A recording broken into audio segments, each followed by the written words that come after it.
Chris, start the countdown. 5 minutes.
Hello and welcome to another fantastic Gnomon industry event. Yay!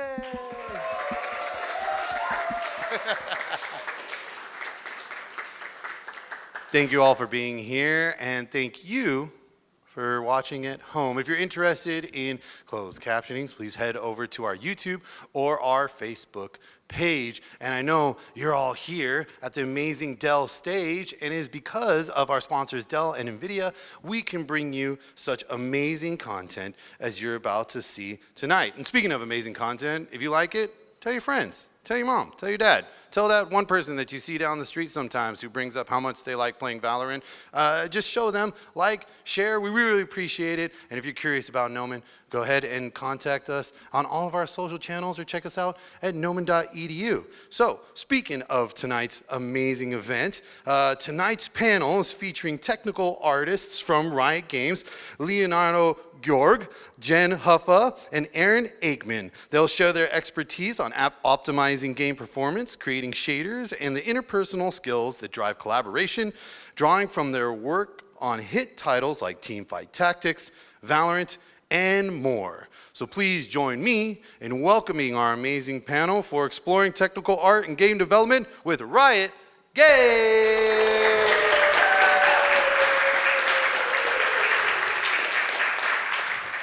Cool. Hello, everyone. My name is Aaron Aikman, and I am a principal rendering tech artist. I work on League of Legends.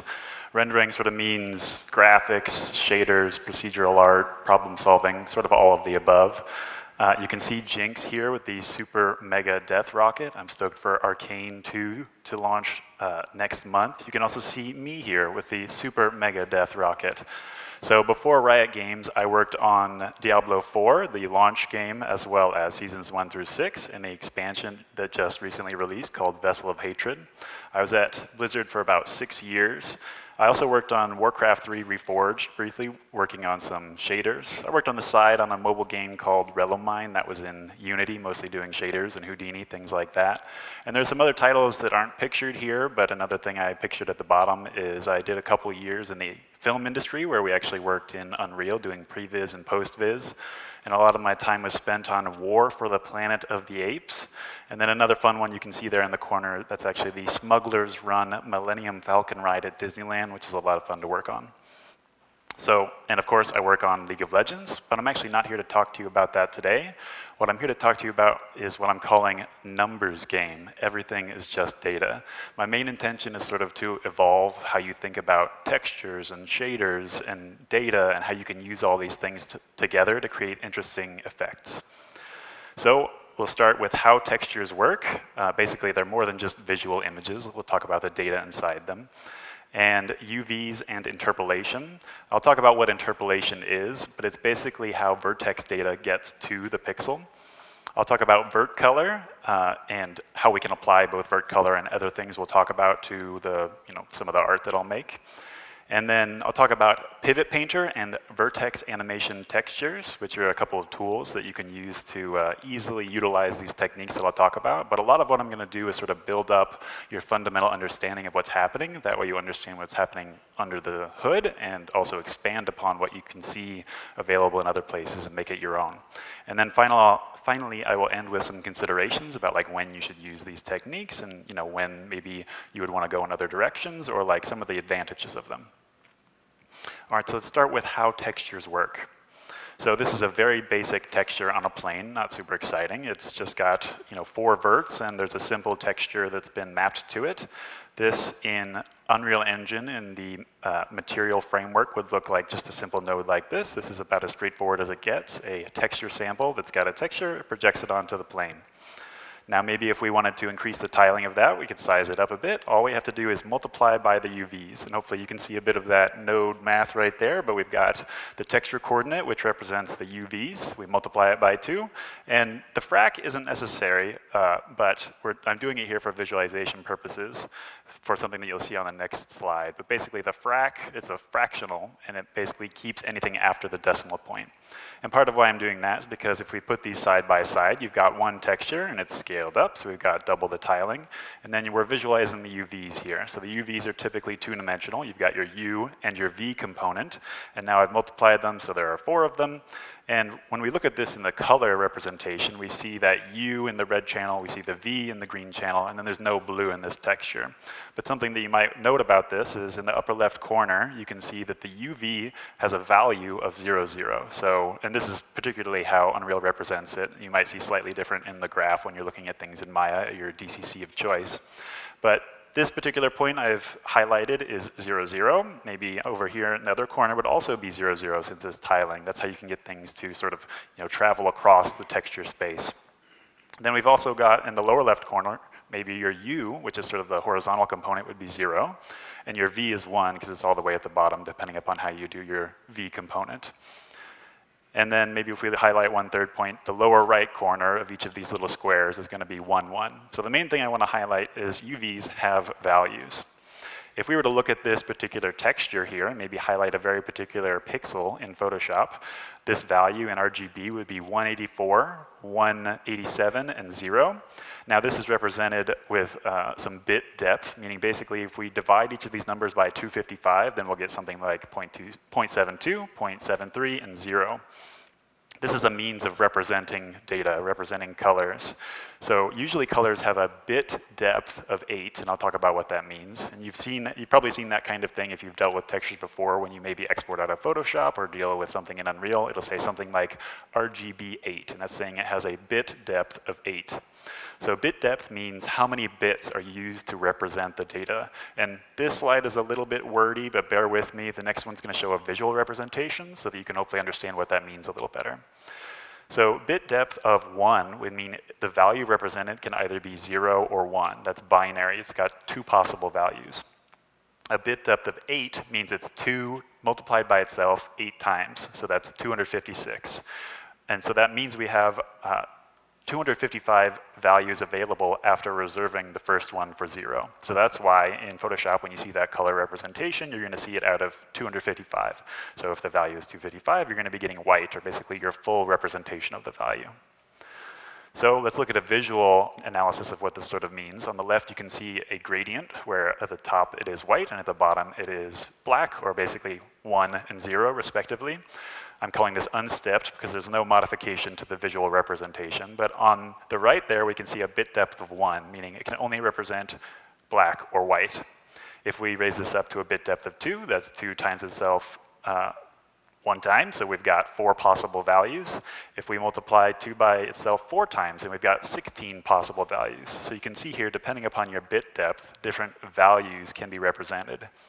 Now, if we raise that bit depth all the way up to 8, that's 256 possible values. You probably can't really perceive a gradation there, at least on this screen.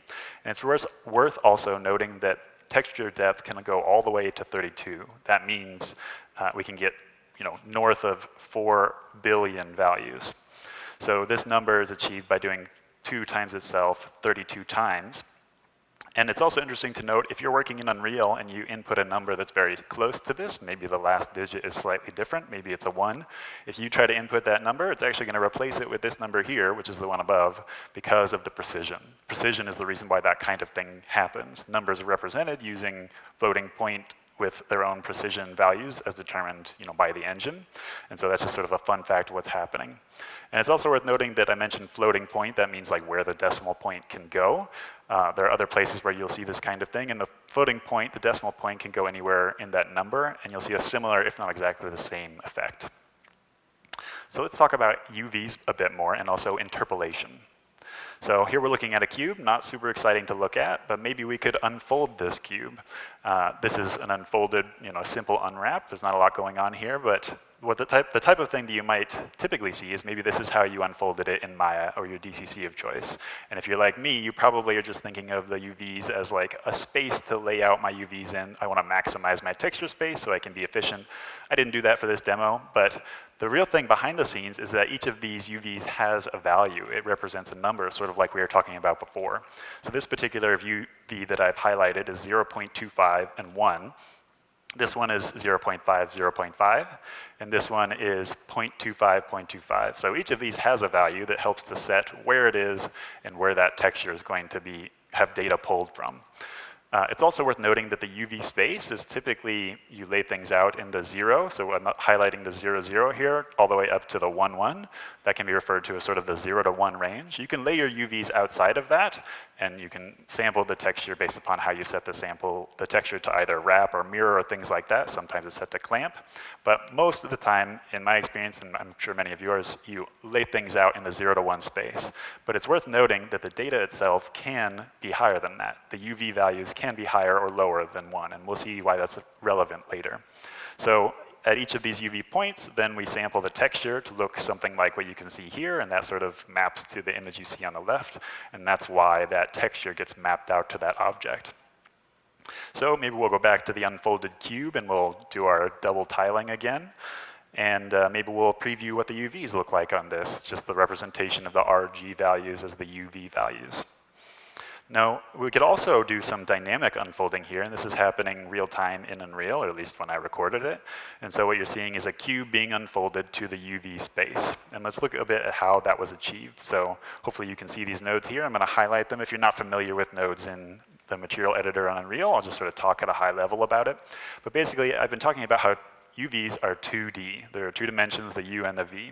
But if I want to map that to a 3D space, maybe I'll just take a couple of those components. And what you can see here is I took the U and the V and mapped them to the X and the Y components. And you don't necessarily have to do the 1 minus in the middle there. That basically inverts things. I also, in this next area, I sort of flattened the Y. And those are just how I want to lay out my unfolded cube so that I could show it to you all. The other thing that you'll see here is I do a multiply in order to scale it up, because otherwise it would just be sizing thing down to 1 unit in Unreal, which would be extremely small. So I'm sizing it up there with a multiply. And then I've got here what's a transform position node. It's a local to world space setting. And so I'll give a very brief explanation of what that means. It's important to understand spaces and coordinate spaces when you're dealing with 3D and also especially with shaders. But the simplest explanation of local to world is, imagine we have these 3 unfolded cubes, and maybe when you authored the first one in Maya, you just authored that middle one, and so you maybe have a point here that's set to an XYZ value of 25, 0, and 100. Now, the question is, how could you reference the verts on the other meshes? Say you duplicated it and moved it over a couple times. How would you be able to have one coordinate space that describes all 3 of these meshes? So by converting from local to world, we can describe the same vert in another location over here. Even though it was modeled the same, it's the same model being referenced on the asset, but the vert value in XYZ is maybe something like 125, 0, and 100. So the world portion here basically means one coordinate system that can describe the verts and tell all the verts where they should be for everything in the scene. And then the last thing on this graph is a subtract. So if you've ever done world position offset in the material editor in Unreal, it's basically, it moves the verts. It's a vert shader behind the scenes, but they call it world position offset, or WPO for short. Excuse me. And the offset portion of that implies that it's being added. So the fun thing is you can just add values and it'll just modify where the vert is. You can move it left or right or wherever you like. But what I wanted to do here is I wanted to set the position of the vert rather than add to it. So that's why I'm subtracting here at the end. And the thing that I'm doing is I took that 2D UV data and I used it as 3D data. So instead of the UVs representing where on the texture to sample, even though they actually still do that, I'm using that 2D data in order to move things in 3D space. So let's take a look at interpolation and some of the implications behind vert data and where that data lives. So here we have a sphere with some noise on it. It's got the trusty, I think, T_noise01 if you're looking for a noise texture in Unreal. Here's another simple texture sample. This is happening on the pixel shader. So for every pixel, the texture samples what that element at the texel of the texture should look like, and that's what you see on the sphere.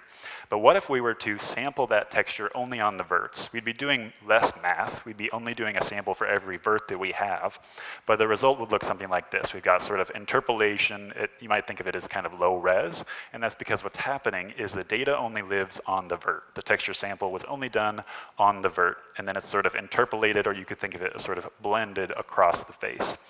And that's done basically by doing the vertex interpolator node in the material graph. What that basically means is exactly what I've said. The math is only done on the vert, and then it's interpolated to the pixel. And there's some cost associated with that, but like I said, that can save you calculations because usually you have way more pixels than you have verts. And here, let's look at another example of that. So we've got our unfolded cube again, and we've got that same noise texture being sampled. Here's what it looks like when it's sampled only on the verts. If we look at these side by side, we could maybe highlight very particular values. Maybe this area of the texture is very nearly 0, and the same with this tiny little corner here, as well as this one. And that's why what you see on the right side is that whole arm of the unfolded cube looking kind of dark. That's because there wasn't data in the middle of that face. It wasn't white in the middle of there. It didn't know about that. It only knew about the data that it sampled on the vert, when the vert shader ran that texture sample. The same thing is true again here when we look at it with a checkerboard texture sample. Both of these UV points, or these verts, have a value of around 0, and the same that's here. So that's why you see that line sort of through the middle of the unfolded cube. So the main point I'm trying to drive home is that you can have data that lives on your vert, and then you can use that data in interesting ways. But it's important to understand that that data sort of gets, it gets blended across the surface of the face. So what does that sort of look like? If we look at that on a triangle, we've got the textured version on the left here, the UV visualized version on the right. Maybe the unfold looks a bit like this in your DCC. Maybe this top UV is something like 0.5 and 1, and maybe this one is 0, 0. But what's the UV value here? There actually isn't a UV value here, or in the strictest sense, because the UV lives on the vert.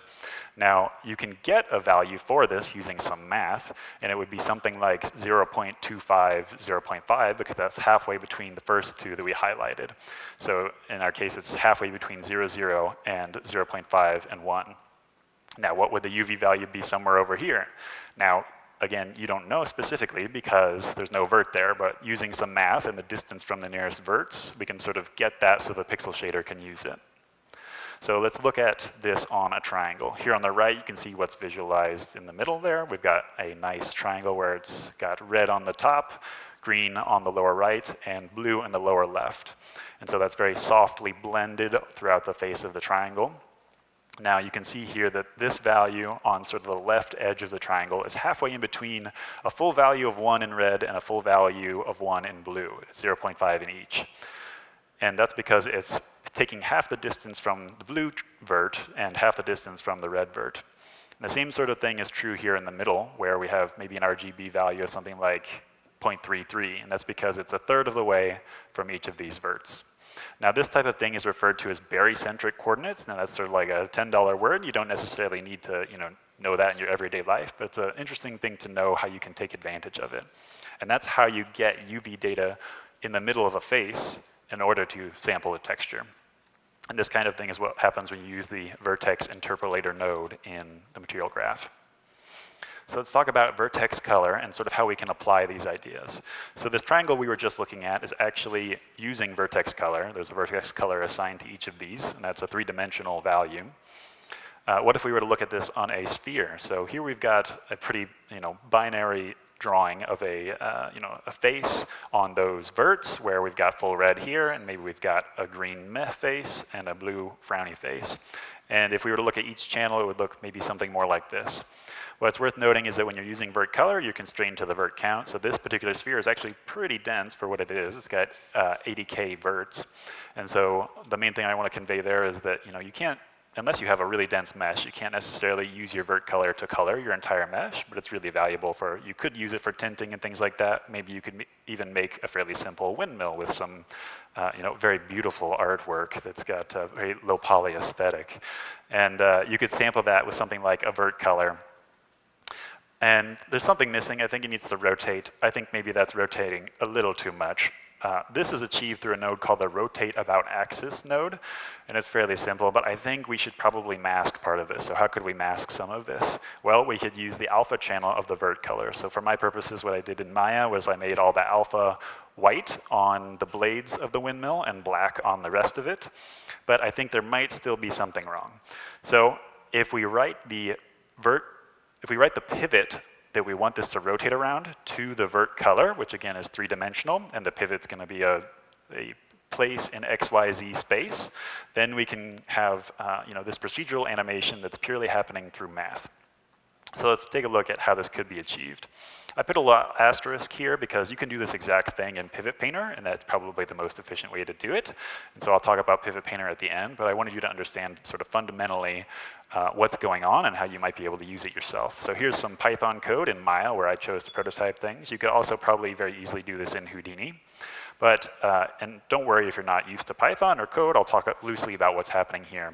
So we do a bit of setup, we set some variables for ourselves, and then for every object that we have selected, we get the object pivot, we take that pivot data and make it fit in the 0 to 1 space because we want to scale it down, and we want to also make sure that it fits in the color, because remember the color is represented sort of by positive data. And then the last thing we do is actually store that data to the vert color. And so if you wanted to see this exact code, which I wouldn't recommend it because this is prototype code, but you can check out the live stream recording later.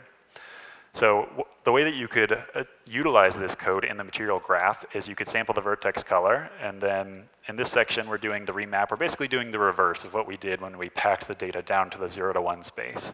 So I scale it back down. I use this constant bias scale node, which basically does an add and a multiply to scale it from the 0 to 1 range back up to the -1 to 1 range. So it can be both positive and negative, unlike the color, which has to be only positive.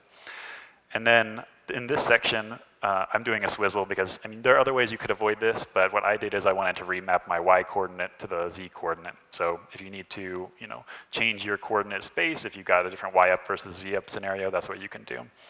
And again, our trusty local to world space node.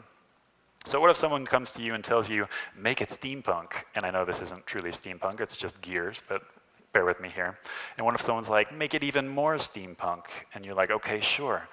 Well, you can probably spot a couple problems with this. One is maybe the teeth of the gears are sort of grinding over each other, and that's not going to work. And there's an even more egregious problem on the left side there where the gears are going totally the wrong direction. So how could we solve this? Well, maybe the first thing we need to do is move away from using vert color for our pivot data. Maybe we could actually write that data to the UVs. So this is what I've done here for this example, and I've also written out vert color, but I haven't utilized it yet. And let's talk a little bit about what happened behind the scenes. So I've got this slide about writing the data to the UVs rather than the vert color. And again, I'll talk sort of loosely about what's happening. At the top, we do a bit of setup again, and then for each object, we get the pivot point again. And then for all of the verts, we sort of convert the selection of the vert to the UVs, and there's an asterisk there as well, because I'm sure there could be a better way to do this. Ultimately, you're probably just going to want to use Pivot Painter, but I, again, wanted to build up your understanding of like how you can use this data in interesting ways. So previously, we had the very simple job of writing to a 3D space, but we had to sort of squish it down into the 0 to 1. But the nice thing about working with UVs is we don't have to do the squishing down, but we do have to work with our dimensional space. So we need to fit 3 dimensions into UVs, and UVs are typically 2-dimensional. So that's, in this case, what we're going to do is do 2 of them. We do 2 extra UV sets, so we've got 4 dimensions. And so that's what this code does right here. It writes to the U and V of our first extra map, or our first extra UV set, and then the U and V of our second extra UV set. And here, like I said, the nice thing is we don't have to scale it down. We don't have to remap it to the 0 to 1 range. And so that's pretty convenient.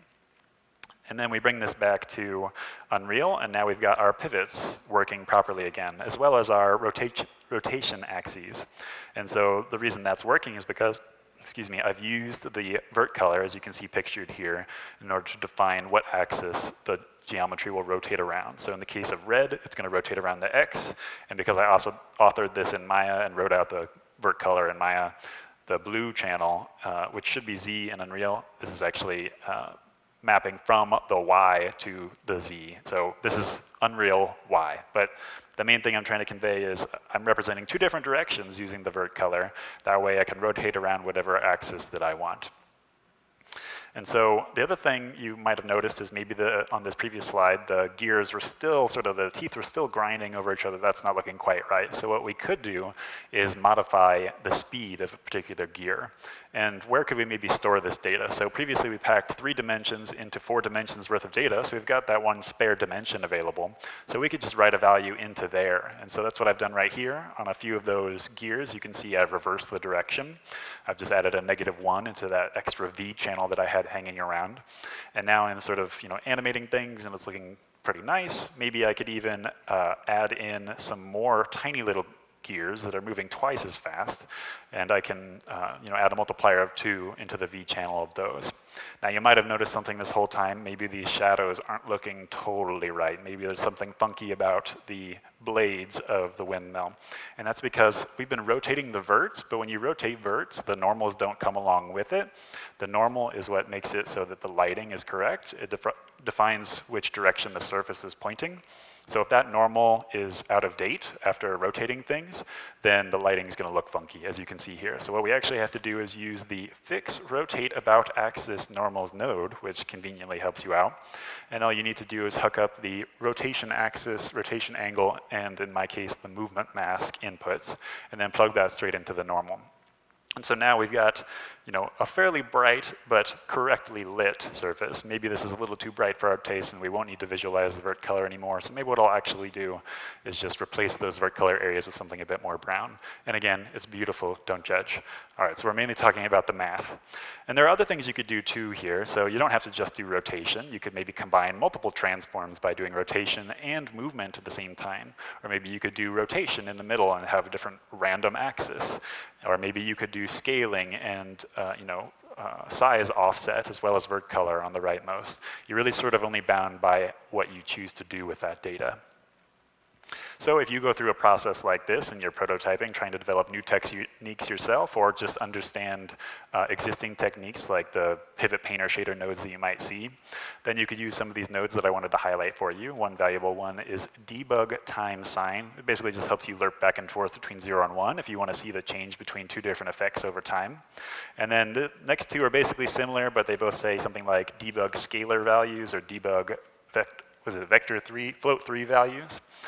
And so what that means is actually going to write in characters the value to the surface. So say you wrote out a UV coordinate and you want to make sure that the right thing came from Maya or Houdini to Unreal, then that's a really valuable node for drawing exactly what the value is to the surface. And so it's really helpful for debug. So second to last section here, I mentioned I'd talk about a tool called Pivot Painter, as well as what I call VATs, or Vertex Animation Textures. Pivot Painter is available as a plugin for Houdini and also 3ds Max and maybe some other DCCs that I'm not aware of. I imagine maybe Blender has one as well. On the very left, you can see a simple example of random scaling based upon the pivot point. On the second GIF, you can see there a really valuable use for this kind of thing, because with typical skeletal animation, you're driving that based upon states or maybe like some speed.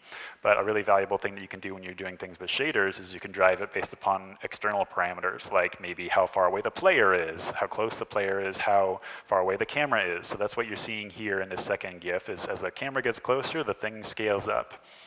And then another really valuable thing that you probably have seen in a lot of games is, foliage animation with the wind. So it's really valuable for things like grass, trees, basically anything with procedural movement. All of these GIFs were taken from the Unreal Engine Content Examples Sample Project. I highly recommend you jump in there and take a look, just poke around, maybe look at the shaders, and try things out for yourself. Now what I'm highlighting here is actually from the Pivot Painter 1.0 map and tool, which strictly uses vert color and UVs, just like we've been looking at thus far. But there's actually another way that you can do this kind of data. So here's an example of Pivot Painter 2.0. Again, these are from the same Unreal Engine Content Examples Sample Project, but from a different map. On the left, you can see sort of a house being built over time with this same kind of data used to animate it in. On the right, you can see what's called actually hierarchical movement. So it's scaling up and down based upon the relationship to the parents. And so how can this kind of thing happen? But actually, first, another note is one of the really good values in using this kind of technique is that you're doing all of this on the GPU. With skeletal meshes, you're typically calculating mesh offset after you've rigged something using the CPU. And that may be appropriate for some scenarios, but with this kind of approach, you can fairly easily achieve lots and lots of a particular mesh. You know, the more verts you have, the better your GPU should be at processing those verts. But I've got 700 plus here, and it's my laptop was handling it just fine without even any special instancing happening. So one of the advantages of this kind of thing is that you can do this a lot on your screen without suffering too much performance cost, depending upon your platform, which we'll talk about. And so how does Pivot Painter 2.0 work? It actually works using textures. So I talked at the beginning about how the texture stores data. It stores typically what you think of as RGB data, but that really just means it's three-dimensional, and sometimes you can even have a fourth dimension. So what you see here is actually a texture that represents the pivots and also some parents in the case of something that's hierarchical. And so each of those pixels doesn't represent something visual that you would look at, but rather some data that you would sample in your texture. And this particular one is 88 by 86, so not super large in this case because it's not having to deal with too many objects, and it's a fairly small file size. 59 kilobytes is pretty small. And the compression here is set to HDR RGBA 16F. So that basically means it's got 16 degrees. It's got a bit depth of 16, so it's got the precision of 2 times itself 16 times. Now there's also the X vector normalized hierarchy depth texture, which basically is, like that rotation angle that we looked at earlier. And it's slightly smaller at 30 kilobytes, and it uses the vector displacement map compression. The main thing I want to convey here is instead of just having to use UVs or color, vert color to store data, you can also just store that data into a texture and then sample it however you like. So then the other thing I mentioned is Vertex animation textures. This plugin is available in Houdini, and all the GIFs that you'll see on this slide are from the video Vertex animation textures in Unreal on the Side Effects website. What you see here is a rigid body dynamics simulation. That's basically where each object, each little bit of this wall has its own pivot point that gets animated with translation and rotation. And you could potentially achieve the same kind of thing with skeletal animation, where you have a bone for every single object, and you do animation on that, and you bake it out, and you export it. But engines tend to have limits on how many joints you can have, and so maybe you wanted to do a giant house explosion like this, where you're dealing with thousands of rigid body objects that you want to animate. So in that case, Vertex animation textures might be the right tool for you to use. And then we've also got a process called soft body, and that basically means that you give movement per vertex rather than per the whole object. And so in this case, the topology doesn't change. You could maybe describe something like cloth, and maybe that cloth could deform and it could even rip, but it's not going to sort of reshape itself into a totally new shape. That would be something like dynamic remeshing, which is basically where instead of a contiguous object, you actually have just a cloud of floating triangles, and those get moved into the place they need to be every frame. And so that's great for representing things like fluids, especially when they're sort of translucent.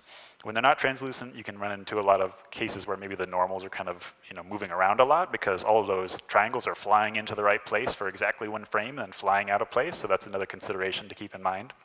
And then another one that I haven't used as much is, you can write out positions for particles. So if you have maybe a particle sim that you did in Houdini or whatever DCC of your choice, and you want it to be very accurately adhering to the DCC method that you created, you could write out that position to a texture and sample it in your shader, and then set that position directly in Unreal or whatever engine you're using. So I highly recommend watching that video if you want to learn more about this. It describes sort of how it deforms the verts, and loosely what it talks about too is how the tech works. So you can see there on the right there's a texture, and the left to right is sort of the points. So the more verts you have, the wider the texture is going to be, and the top to bottom is the frames. So the taller the texture is, the longer your animation is. So if either of those goes really high, then you're going to get larger textures, and that's something you have to be aware of. But that's basically how the tech works, and I think it's pretty cool. So let's talk about considerations. So memory is certainly a consideration, basically how big that texture and also your mesh gets on disk. Extra verts, extra UV sets, these will add to your vert costs or your vert size. And I also sort of add in italics here UV seams and hard normals. Those will increase your vert counts if you didn't know. Shader complexity. So transformation, like translation, rotation, and scaling, those are non-trivial. Now, certainly you can do them, and you can see me doing them fairly easily right there. But if you do a ton of it for a lot of verts, that's going to add up. It increases with vert count, as I've highlighted. And then performance is its own whole topic that you could talk about, but there's sort of loosely the idea of whether you're being slowed down by your CPU or slowed down by your GPU. That's the concept of being CPU bound or GPU bound. And so if you're CPU bound, that's a great scenario where you might want to move that animation to your GPU, to the shader, to the textures, things like that. And then if you are, maybe you have freedom on your GPU, or maybe you're looking at your GPU and then you're moving down to the next layer of performance, which is like, are your pixels slowing you down, meaning you're pixel bound, or are your verts slowing you down, which is vert bound. And so if, a lot of times, a lot of pixels are being rendered, especially with larger monitor sizes. And so that's a great reason as well why you could do the math on your vert shader. You could do those transforms on your verts and then still have some really great animation. And then extra note is just there are probably special considerations here when you're doing ray tracing. If you're doing ray trace shadows, you're going to have to account for this kind of thing in that. So just sort of an asterisk there. And then it's worthwhile to know your platform as well. So when you're using these techniques, it's important to sort of weigh what your use case is and what your platform is. If your platform can handle more texture memory, generally that's sort of a good rule of thumb on whether you might want to use these kinds of techniques. So in just a moment, we're going to learn more from Leo about multi-platform considerations on TFT, but I have one final note. So if there's anything that you should take away from this talk, it's that data can live in many different places. Textures don't just represent colors, they can represent any color that you want. Basically, it's all data. Cool, thanks.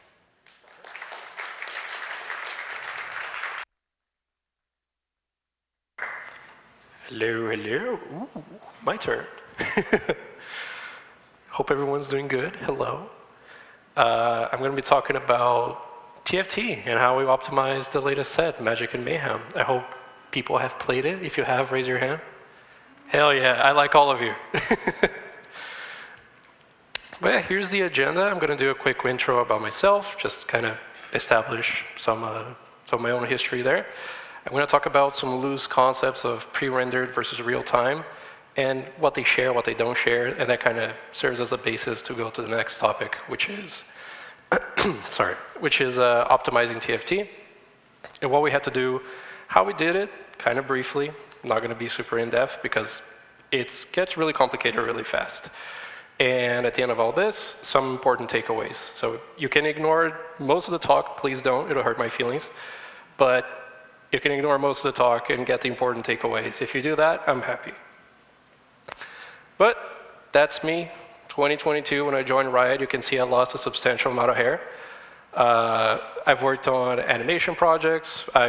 One that I particularly call out very often because it's very near and dear to my heart is Dragon Prince. If you watched it, kudos to you, 10 out of 10. I've worked in games afterwards and eventually landed here at Riot working on Teamfight Tactics for the past almost 3 years, which is crazy to think about. But yeah, before we start, a small kind of heads up about this whole thing, and I kind of alluded to that at the start. Optimization can get really complex, really freaking fast, English.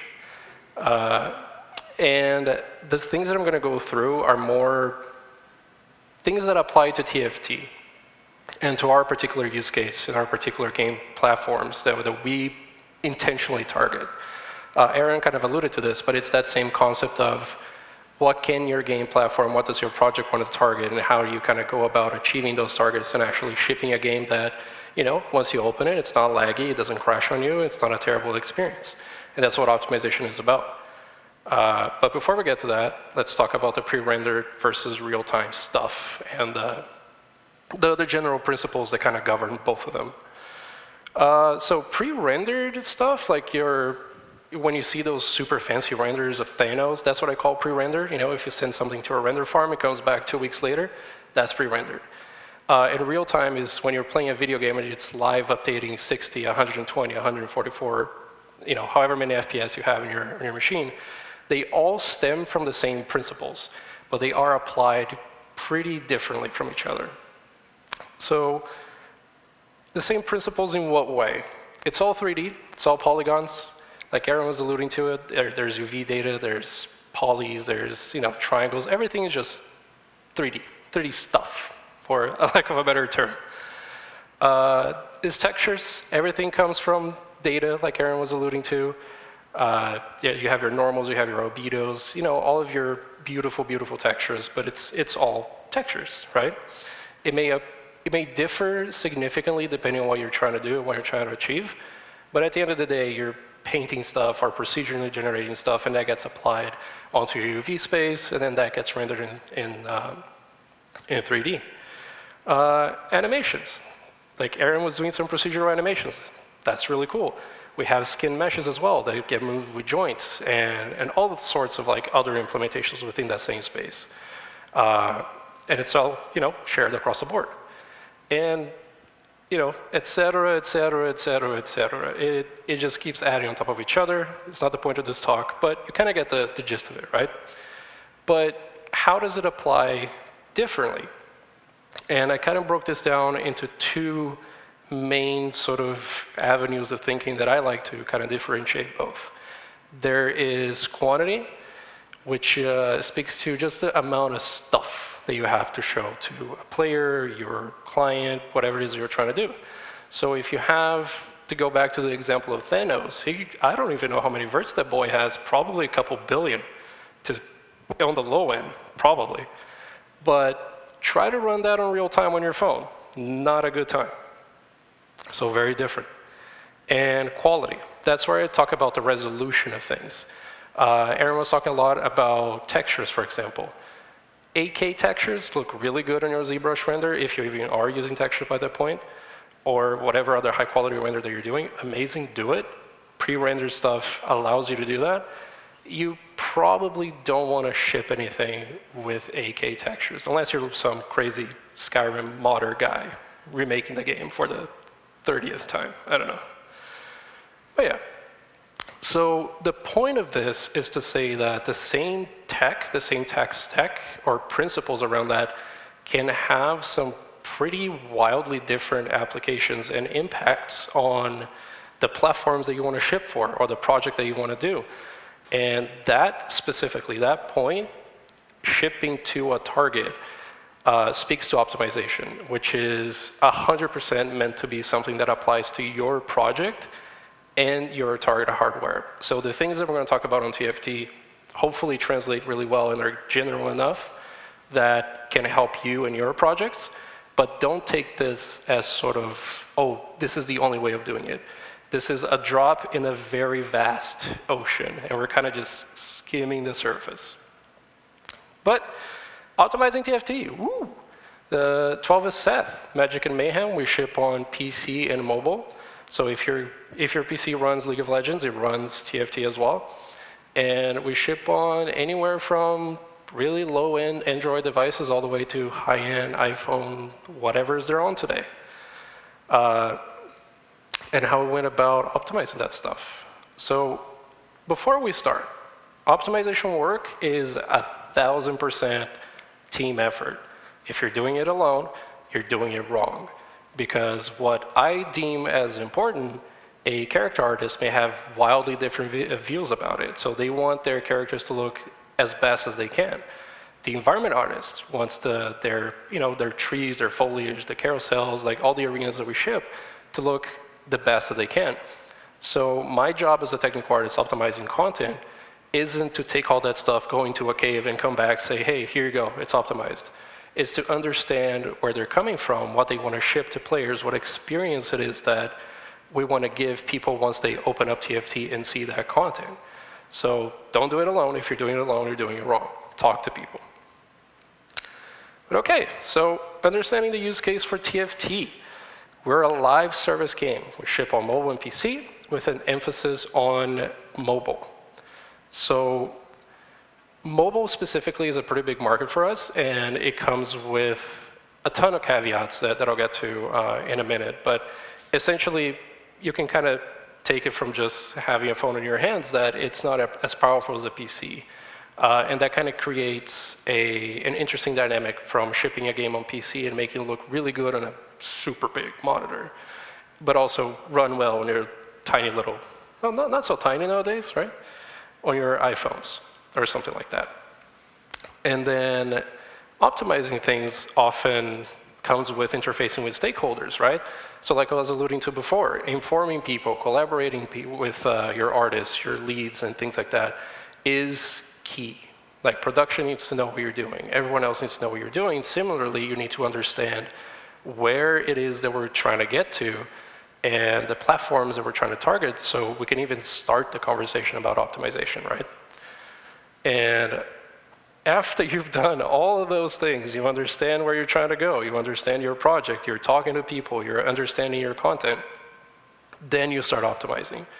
For TFT, the tech art specific work that we do is, I think of it as an extension of other departments rather than something that's separate, because we often engage in conversation, we have check-ins, we talk about anything from particle performance to the memory state of the game at that current time, which is great, honestly.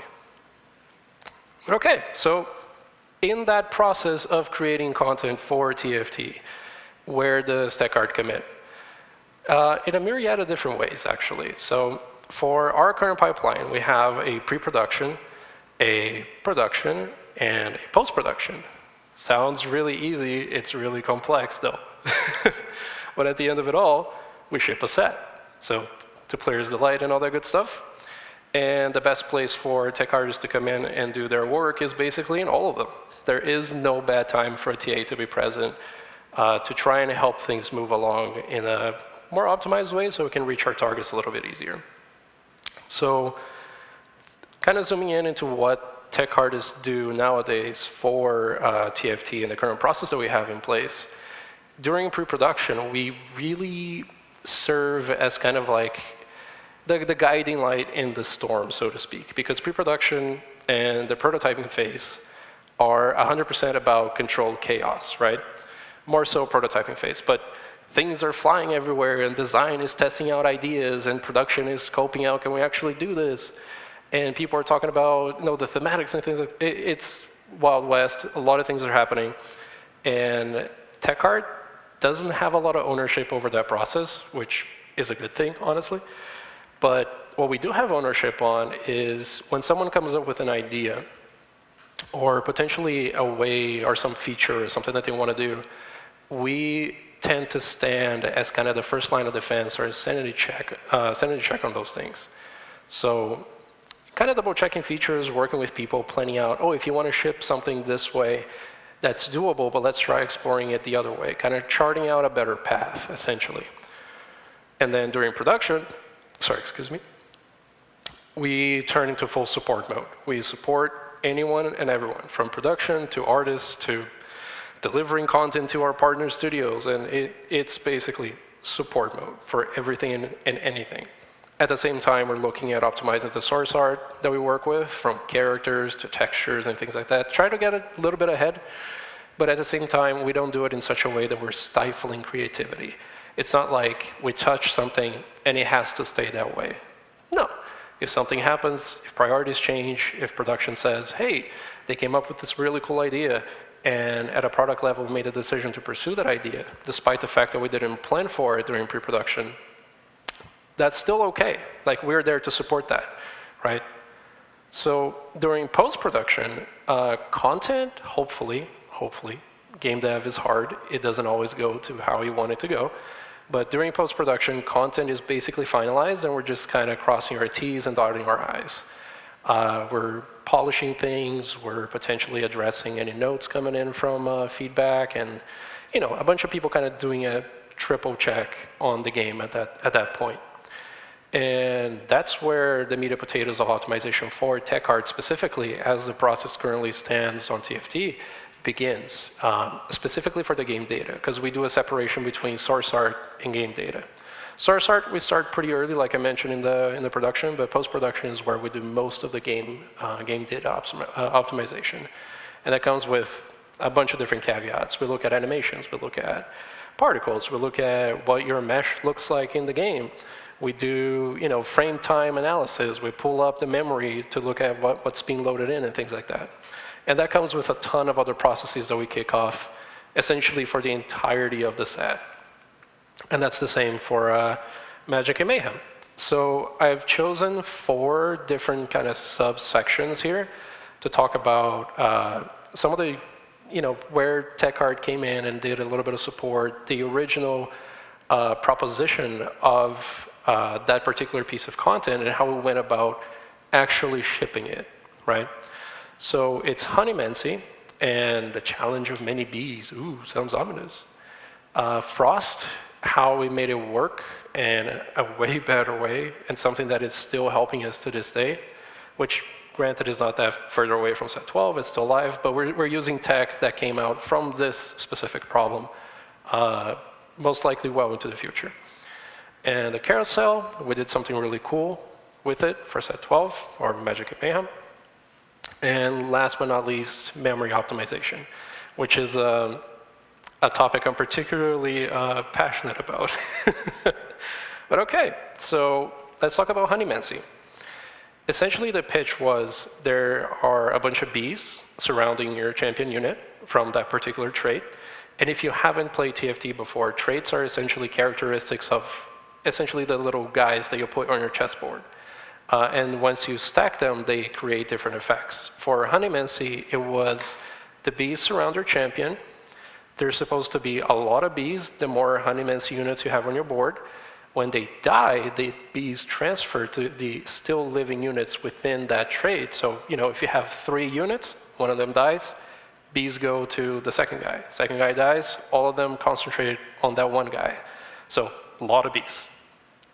Also, there's the emblem mechanic on TFT, which essentially means someone can adopt that characteristic of Honeymancy. So even if they're not a Honeymancy unit, they can still get bees around them. So you can kind of like understand what I'm getting at. It's a lot of bees. And it's not just like little cutesy, tiny, not really perceptible bees. No, we wanted big, like chunky bees going around and like doing a little buzz attack and being cute. And once you wander around, they dance around you. That was the pitch. And we really wanted to ship that. But the problem with that is that there was a lot going on. So for each Honeymancy unit with the emblem, you can kind of like zoom out a little bit and see that throughout the course of the game, that generated a lot of cost both for performance and also for the server, because we were spawning a ton of bees, right? So every time we went up a level, more bees. We transferred over the bees, we destroyed a bunch of bees here, created a bunch of bees over there, and made them, it's a lot of data moving around. And if you know anything about servers and game logic in general, garbage collection is not cool. It's not your friend. It'll make a game chug. And we want to avoid it at all costs. And then you kind of extrapolate that over the game time, plus however many players are playing that particular trait and building units, and it adds up quite a bit over time. So the way that we fixed it was, first and foremost, we did object pooling. So we stacked the bees as essentially like that circle that you see over there. And what that does is it gives us the ability to pay some of that cost, or the entirety of that cost, basically up front. We don't have to worry about this thing at runtime. We just control visibility and the state of each bee based on game logic. And whenever we need more bees, we just tick another one on, and now it can animate, it can do whatever. It can spawn particles, whatever it wants to do. And we kind of, the other advantage of that is that it gives you a constant cost, right? You can always kind of look at and say, oh, okay, I understand how much this is going to cost me at the end of the day. And we can kind of chart other things based on that. Animation. The clever animation overlays that we did within the engine that we have kind of made it seem like you were getting new bees, even though it was still the same unit. So when the game is running in a certain way, and you have, I believe it's 12 or 13 bees, you have one bee suit assigned to you. And then once you go above that number, you get 2 bee suits, but we overlay animations on top of each other to make it look like you have a new asset. When in reality, we just grabbed some dead unit's bee suit, assigned it to you, and overlay some animations on top. So it looks new, it looks different, but in reality, we tricked you. And, oh yeah, that's the object pooling that I was talking about. So objects are really just reused, and we don't really do, hopefully no spawning. It's not completely inevitable. It can still happen depending on the game state and however many players, maybe all of a sudden it's everyone's favorite trade and everyone wants to do this in the game. We still may run into that scenario, but instead of running into that 30, 50, 60, 120 throughout a normal play session, probably a lot more than that, we're down to maybe 2-3 times, tops, right? Because this is all server side, the server takes care of it, so. And then to kind of further potentially bring down the cost of each B unit, or B suit, sorry, we simplified the rig and the animations quite a bit. We scoped them down, we did some clever tuning, and shout out to the rigging TA that worked on this, Moon, and Steve, the animator, that worked on this quite a bit. They did phenomenal jobs, and it shows, right? Like, it still looks really fun, it still looks really good, and we delivered on design's original vision and still kept things optimized. So players don't hate us for having shipped this. And it runs pretty well. So, second scenario, Frost. So Frost had this interesting mechanic that, at least to my memory, I don't believe we've done in the past, where once you kill an enemy unit, it transforms it into a Frost statue. And that Frost statue is supposed to be a copy of the unit that was just killed, the enemy unit that was just killed, but it turns into an ally. And then it turns around and starts smacking its previous friends, right?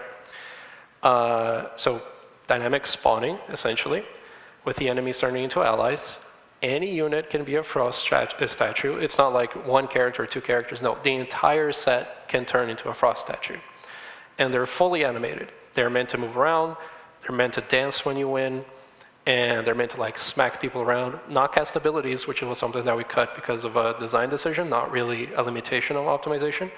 But they're meant to only kind of smack people around, not really cast abilities. So the problem with that is the way that we handle units on TFT, they're basically unique units, and they all have their separate materials, and spawning that stuff every time you kill someone in the heat of combat. In combat, there's like particles flying all over the place, and gameplay logic happening, so not only is it really bad to do that at runtime, you're also doing it at a point where the game is stressed, possibly at its worst, because the gameplay is in full swing. Plus the whole idea of like, hey, they need to have full animation support, they need to be able to like track those units, do all sorts of things with them that design does. And that in itself can create a bajillion problems for performance, right? When you start, again, to go back to the example of the bees, when you extrapolate over the course of the game and kind of it just increases, it never decreases. So you can have one statue now, and then 10 minutes into the game, you have 7 at some point. I don't know if that number is even achievable, but you get the idea. So the way that we fixed it was, one, with dynamic material swapping, which is the tech that I mentioned before, that we still find really useful. Shout out to Nayong. She was the engineering lead for Set 12. She did amazing work on this. And essentially what happens is, instead of us spawning new units, we assign a new material to them, and then point 2 comes in where we do a stat block push, which essentially replaces that unit stats and kind of alignment with a new stat block. So now they get the stat block of a Frost statue, plus their material swaps out for the Frost material that Brian Magno, one of the other TAs that was working on Set 12, made for us. And now you have a Frost statue. But we're not spawning anything at runtime. We're not destroying units, which is like the whole garbage collection thing that we're talking about. And the relative cost of doing that is a lot lower than it would have been otherwise, right? So the performance material swapping plus that stat block thing that I just talked about made it so we could reuse the unit that was already on the board. We just had to do some clever tinkering with, like, you know, the stats like I mentioned before, plus rigging up the gameplay logic. So when that unit died, it turned into that Frost statue. And hopefully you can kind of see the chunky Blitzcrank guy turning into a Frost statue right there in the middle. was kind of chaotic. I recorded that last minute, so if you can't see it, I'm sorry. But okay. Carousel. If you haven't played TFT, you maybe ran into some pictures online. They're not just promotional art. You've probably seen this quite often. It's a staple. We ship them basically every set so far, and they serve as this central hub for players to kind of boot into the game, for them to pick up champions and stuff, and do all sorts of like cool set-related mechanics, right? For set 12 specifically, we added, or art specifically, added a bunch of elements that we haven't done in the past. So you can kind of see, you have a certain kind of angled look to the carousel. You have that bridge kind of funneling into it, and we have this kind of the staple background and skybox behind it that doesn't change throughout the game sessions. All that stuff is intentional. Art built it. It was really cool, really pretty. And when it came time to implementing this in the engine, we what we settled on was a material approach. So essentially, we're faking it on the client side. The server doesn't know, doesn't care about the geometry. We don't have to sync that between players. Essentially, what we do is we make the carousel look good for you. And if your friend has their phone pulled up, the carousel looks good for them. It probably looks hella scuffed on the server, but no one is playing on the server. The server is just a machine somewhere, right?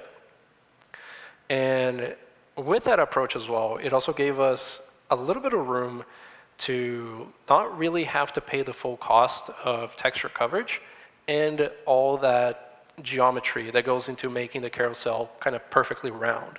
You don't need to have all this here if your camera is only kind of facing this way, and we know it's only going to face this way.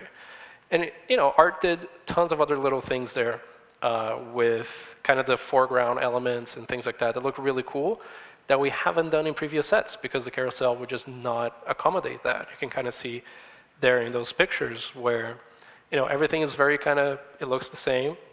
It's for a reason because of that whole, it needs to look good in 360. And then here we didn't have to kind of abide by the same limitations. And the reason why I'm bringing that up is because, again, it saved us some texture coverage. It saved us in the mesh costs as well, which, again, we like paying less for more. So memory optimization. That one is really important, near and dear to my heart. And I say this as a TA that has been working on optimization for a lot of his career. CPU and GPU will cause slowdowns. They'll make your game chug. They'll make all those things happen, and your experience is going to be really bad. But when memory goes over the line, you don't know when, but when it does happen, it crashes the game. It's instant. Like either you do a bunch of stuff in the background that the game engine may have, codified or programmed into it, that it tries to offload a bunch of like data, and then your textures look like vomit. I don't know if you guys seen that in the game at some point, if your PC can handle the full resolution of things, or more often than not, straight to desktop, or it closes the app on your phone, and that's terrible for a player experience, right? Like especially because that stuff often comes up when the most action is happening and the most stuff is loaded into memory to begin with. So at the height of the action, imagine everything is running well because the CPU and GPU are doing just fine, but then you have 8K textures, to mention an extreme example, being constantly streamed into memory, and then you run into memory, and garbage collection can't catch up on time, you can't unload on time, boom, crash. You're like, oh, cool. It was like the coolest thing. It was this cool moment was about to happen, and the game crashed. No one likes that. I don't either. So the things that we do on TFT kind of encompass a couple of different tenets. We use textures really smartly, or we try to at least. There are a number on cost. By far, they kind of like inform a bunch of different things. It's characters, it's a carousel, particles, like everything needs textures. And when you get into a game like TFT, where I like to say we're very expressive, like a lot of things happen, there's a lot of flair attached to it, a lot of particles. All that stuff comes, yes, at a computational and graphical cost for the CPU and the GPU, but you also get textures. And a lot of that cost tends to be on the heavier side. So compressing them appropriately, making sure that we're using the appropriate formats and things like that, are really important. And also we do a process that we call dedupe or deduplication, which is if you have the same texture kind of being loaded twice, we get rid of that as well, because there's no reason to do that. But it can happen as an artifact of that controlled chaos that I was mentioning during pre-production or early stages of production, right? Animation. The engine that we use, I believe the public name of it is Hextech engine, or I believe that's the one. It lets us compress animations at the cost of visual fidelity. So as a trick, we often look at animations that are really fast and try to make them as kind of like as cheap as possible, and then we look at the ones that you're going to see the most, like the idle cycles or the running cycles and things like that, or the attack cycles for the more carry-oriented characters.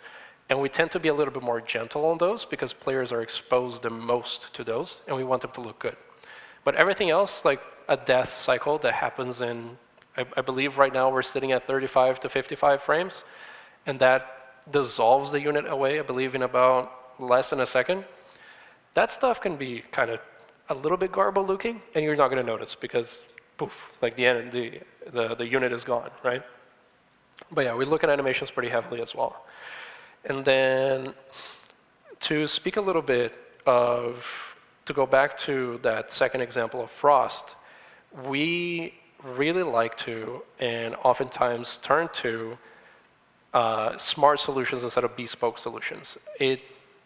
It's not really good if your optimization tactic or whatever it is that you're developing to make X, Y, and Z ship works on set 12 on Magic N Mayhem, and then when we're making the next set, we can't really reuse it. It's not really a smart solution. It's not, it doesn't help TFT as a whole. So for a game like ours that we're constantly shipping to mobile and PC, we need to have things like that. Those solutions need to be smart. And the dynamic material swapping that I mentioned is kind of in that vein, right? Like it started with set 12, we resolved a problem that stemmed from set 12. But going forward, we have tons of uses for it. So that is a good thing. So smart solutions, not bespoke solutions. And number 4, which is optimize everything. Shout out to productions for putting up with me. But I have requested many, many, many times for tickets, like, hey, we need to map everything and anything that people are doing. Map it, let's make tickets, let's like put those cool Jira, Kung Fu thingamabobs that make the tickets unlock once certain things get done, so TechArt can take a look at content. We look at every single piece of content. That if you're playing TFTs at 12 today, Magic N Mayhem, and you load up the game and you're like, oh, maybe they didn't look at this thing specifically. No, we looked. I guarantee you, we looked. And that is to make sure that we are using our resources properly. Like we understand our platforms, we understand what kind of experience we want to ship to players, and we want to make it in a good way, right? Like we want to make sure that it's a good experience for players. And doing so, explaining those resources wisely is how we do it, right? So we don't want your game to crash. We don't want your game to run slow. And optimizing and looking at everything and making sure that we're doing it in a smart way is how we do it. So here's the important takeaways. If you were asleep, wake up. So communicate and collaborate. It's one of the core tenets of Riot. It's one of the core tenets of being a TA. And it's certainly a pillar of how you optimize things properly. You need to work with others. You need to understand what they're trying to go for. You need to do check-ins. Like it doesn't matter if you have one call with them and then you go away for 3 months and then you come back. At some point you're going to diverge, and then the work that they're doing or the work that you're doing is going to go, someone is going to be pretty unhappy, right? Because stuff just doesn't reflect reality of production at that point. So stay in touch with people, check in with them, and it's just, maybe you're just going to have a new friend. You're going to have a cool hangout. So make informed decisions as well. And I kind of alluded to it at the start of the talk when we're focusing a little bit on the general concepts, is understanding your project, the devices that you want to ship for or ship to, and the technology that you're working with, be Unreal, Unity, whatever your engine of choices or DCCs, whatever it is that you're trying to do, just really understand them, right? So that'll help you avoid unnecessary work. It'll help you chart out the roadmap to get something done, something shipped. And that'll also give you a benchmark to constantly be like, hey, given our current understanding of the game and the platforms we want to ship for, how is my content right now? So you can do checks on performance, you can do checks on memory, and you can really like generate those reports and start tracking that data over time, which help you as a TA talk to other people as well about this stuff. And just be smart about it. There's a lot of things that you can do with your current tools, and Aaron like alluded to it talking about textures. Like people normally think about textures as just some pretty colors that go on my models, but no, they're extremely versatile. So really just understanding your tools, however you may perceive them as limited or anything like that, you can still be really creative within those limitations, right? So I think you're better off having those limitations than just having something that lets you do anything and everything. Because then you kind of lack the guardrails to truly understand what you're making, I think, in a healthy way. So study and understand your tools, know your product, and know the platforms you want to ship for. Because those are they're going to be your core tenants as you're trying to optimize content. And in the case of TFT, PC and mobile, and however many devices there are within that infinite category. And the last little tidbit, and here's my last slide before I hand it off to Jen, is as a technical artist, working within optimization, or basically on anything, your job is not to approach those conversations with a mindset of, I'm going to say no because it seems expensive. Your job is to talk to those artists, talk to those producers, or people just exploring really cool things that they want to do and say, oh, yeah, that's really cool. Here's how we can potentially do it, and help those explorations, help them express themselves, help them ship the experience that they want to ship, because that's what it's all about. It doesn't really matter if your game is as optimized as can be and it runs really well, if it's a boring game, if it's a game that doesn't have any art direction or anything like that.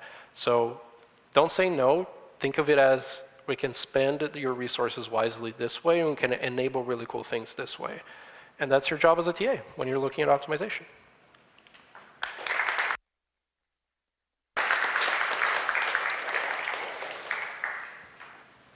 All right, it's just this one. So, my name is Jen Huffa, and I'm on the premium content team for Valorant. Up there you could see some pictures of the team at various events.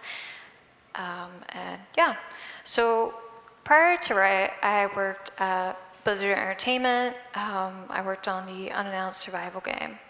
And maybe some of this does sound familiar because this is actually my second time speaking at Nomen, but it's my first time speaking on stage, so please be kind. Anyways, so the last time I spoke here was a little over a year ago. It was a panel, and my part, I spoke about pretty much like a brief overview of what does materials and shaders technical artists do in this position. And for this talk, what I want to do is I want to go in depth on two of the side notes that I had for that panel. One was being that your hard skills will get you a step in the door, but your soft skills are pretty much an ultimate deciding factor. So throughout this talk, what I want to do is I want to put a spotlight on those soft skills that I utilized throughout the projects that I was a part of. So really quick, what is the difference between hard skills and soft skills? What does that look like in tech art? Let's start with the sentence. So as a technical artist, you're here to help other artists make the coolest shit possible. That sounds pretty cool, right? So let's dissect this a bit. You're here to help other artists. Those are your soft skills. Your hard skills are make the coolest shit possible. So there some examples? What does that look like in tech art? So as a technical artist, you're working with a vast variety of developers. You'll be assisting artists, producers, leads. Overall, you're here to help bring clarity to the process and empower others to achieve the project goals. Sometimes that means that you'll be in exploration mode, you'll be developing a shader based off the project scopes. These are good examples of your hard skills. Your soft skills are more of your communication and your collaboration skills. So developing a shader while being mindful of who would interact with it, being a mentor to those around you, and helping your coworkers achieve those creative goals. So as I go through these next couple, a lot of slides, which try to keep this all in mind, and yeah, let's get into it. The first thing I want to go over really quick is the process of a typical workflow here. I broke it down into these 5 stages, but honestly, I could have expanded so much more because there's so much that goes on within the life cycle of a project. I'm going to try to keep it condensed. So start from the beginning. The initial spark of a project is the inspiration. Here, there are references hunted, there's mood boards curated, and the initial idea is born. This moves on to the concept stage. Our North Star will be defined, and that will be our inspiration for the project. There'll be beautiful concepts shown, a pitch deck will be based on this, and sometimes I'm introduced at this part, sometimes I'm not, but if I am introduced here, this is where I'll start exploring based on the project goals. So we naturally move to the blockout stage, and this ultimately is where we're starting to build a foundation based for the 3D art and for the tech that would be needed. And after spending some time in blockout, we'll be getting a good sense of our footing, and we'll start moving into refinement. So this is probably the most heaviest stage here, since many different collaborators and contributors are going to be getting involved by this point. There'll be animators, 3D artists, VFX, outsourcing. There's so many people at this point in the project, it's insane. And at this time, we're also going through insane rounds of feedback. We're pushing new ideas, we're trying out things, and we're having to hit those perf limits, and we're going through QA checking, and we're checking it within game to make sure that this is still enjoyable. And after those many, many weeks and the due dates coming up, we move to polish. So this is the area where final feedback comes in. We'll be squashing last-minute bugs, and pretty much we're making sure that the line is cohesive across. Okay. So let's take a look at the first skin line I want to share. I think there's 5 projects I'm going to go over. And I'll start with transition. Transition came out in August, I believe, and I really like this shader. It reminded me of lava lamps. So when I was first introduced to this skin line, it was just a concept. And to the left, you could see that is the concept that was first shown to me.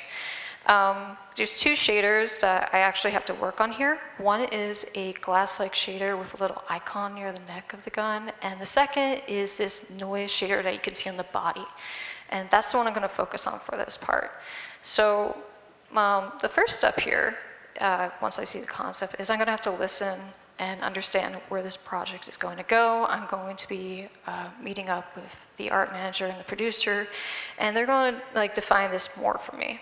And while they're telling me everything, I'm going to be listing out the technical details of what else would need to figure out. So on the right, you could see that there is the emissive noise, and sorry. So there's the emissive noise, but compared to the concept art, there's also a bunch of other things that have to go in there. The shader needs to pan, there needs to be an accent color, and there's a bunch of other pieces that we didn't think about, such as how the silhouettes of the gun are looking. And what we have on the right, it's not a bad start, but we'll have to refine it in future. So these are some of my really early work in progress gifts. This is what my first start for the exploration of that looked like. And here you can see originally there was a noise that needed to be refined, there was controls for the panning speed and the color alterations. We were starting to hit that checklist that originally was being planned out. And this is great since the tech is being planned out. It's being communicated what would be needed, what textures we would need, how the UVs would have to be treated and unwrapped. and it's also sparking ideas. So after some refinement to the noise, altering the colors, slowing down the speed, changing direction, it's starting to look a hell of a lot closer to the concept, but we still need to add in the accent color. So there's multiple ways that we could add in this accent color. Probably the most common one that most of us would think about is a texture mask. But we need to be mindful about our resources here. Adding in a texture, a mask for just an accent color is not a wise choice of how to spend our resources. So we opted to use Vertex color. And although that sounds like negative because there'd be like a constraint, it's actually not that bad. So we took out the positives here. By having the Vertex color, it's going to be much sharper and cleaner, and this is great because the gun is going to be up and close inside your face, so that's nice to have. So after refining and going through multiple rounds of reviews and catching some bugs that may have appeared along the way, we fulfilled our checklist. We have the panning noise that matches the concept. We have the chroma color control, the accent color, and it's been for the perf team. It's been tested in game, and it's ready to go. So this skin line, I'm going to touch on. It's going to be super brief, but I think it's important to point out how valuable it is to cultivate a creative environment for the team and for the project overall. So if the conversions came out around June, I think most of the skin lines I'm going to be talking about is going to be about June that they were shipped. And a common thematic we had during the development of the skin line was prototyping and brainstorming. So the original concept was more static, and then an idea was thrown out there to like maybe add this mist and cloud effect to the surface of the glass and to the green areas. And we also played around with colors just to get a sense of like what shades would work best for this.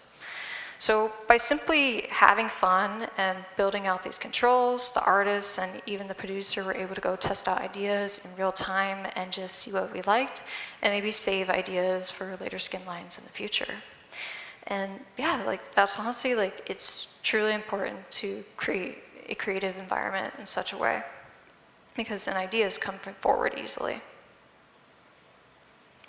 The next skin line is Bumble Brigade. As you see at Riot, we have a love for bees. And on this skin line, I was pulled into the development process much later. Like I said, I'm not always there from the beginning. Sometimes they pull me in and they just need assistance to get something moving forward. So here they needed help with the animated bees and pretty much, or work with the work that was already set up, so work within their shader. So I needed to develop a material function to do all this. And it's mostly collaborating and also communicating how this setup is going to happen. So here you could see I included a screenshot to show some of the controls that I built out there. And there's a lot of controls I built into this material function that they needed. And this is great because then we could actually take this material function and utilize it for other skin lines in the future. But I do want to really point out that this is not cheap. There's how many bees here? There's 5 something layers that have been added here. And all these parameters, static switch parameters, texture samples, they all do come at a cost. So that's something to be mindful of. I think my last talk, I said something along the lines that too much spaghetti is not always good spaghetti. And if you work in node graph editors, that is, that makes sense to you. And if you do not, that does not make sense to you. And I'm sorry for my bad joke.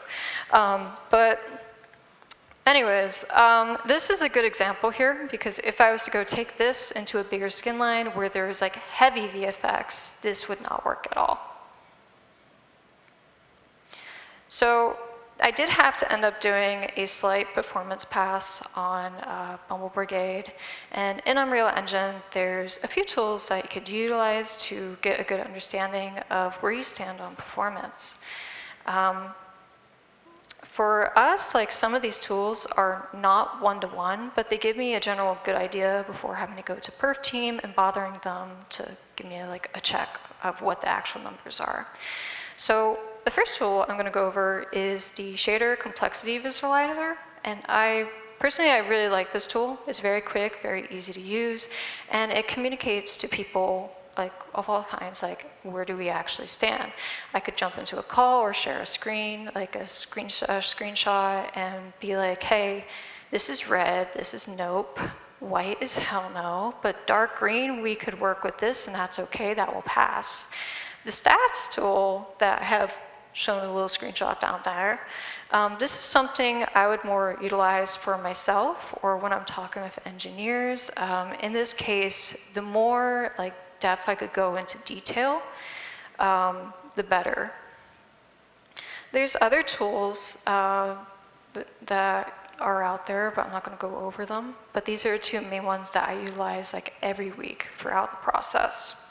So after some optimization passes, Bumble Brigade was ready to go, and it was out the door.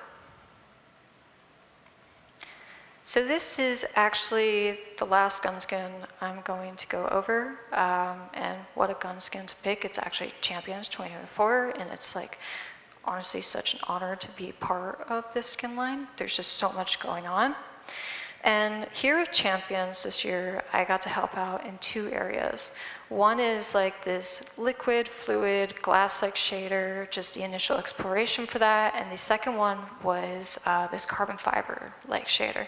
And I actually really like carbon fiber shaders, so I was mostly like begging to be a part of that. So sometimes for bigger skin lines, I find that I'm more there to do some exploration and to set up a foundation that's then going to be handed off to VFX. And after that, be very little collaboration, and I'll move on to my next task. So my first introduction on Champions was a grand kickoff, and there are many inspirational references. They wanted to have like this fluid, animated type glass surface that was seamless and repetitive, but didn't look super repetitive. And what the original thought I had was this should be set up with flow maps, and that's what I did. You could see in these two GIFs I put up there that those are flow maps in setup. So I added in some controls for the color, the speed, direction, and it's actually combined with multiple mask overlays that then are triggered by a blueprint for when animations interact. And really quick, for those who don't know, a flow map is pretty much a texture that directs movement. So you can see this often in like water shaders, things like rivers, currents, something where you want to move something in a certain direction as it pans. So I wanted to take that tech and apply it to a gun. And in order to do that, I needed to go make myself a very simple flow map. So I wanted to test this out. I went into Substance Painter and I painted this. This is my beautiful texture right here. It's not. I know it's really ugly, so don't judge me about that. But now you could see how that's being used in the works here. So on the left, in that GIF again, is me explaining to VFX how this is affecting those two textures and how the level of like contrast is distributing pockets of color. So yeah, once VFX is ready to step in, the task is then handed to them, and I move on to my next task, which is the carbon fiber. So there were three key people I worked with here, the art lead, the 3D artist, and the concept artist. And when I first saw like the designs for this, I was like, oh, this is so cool. And I knew for certain I wanted to be a part of it. Like patterns are based off like sports cars, and they wanted to have like a carbon fiber effect, but it's not going to be carbon fiber because carbon fiber is more like a fiber that has bounces of lights based off the woven in it with a clear coat slapped on top. But what they wanted was to take how the light bounces and apply that here.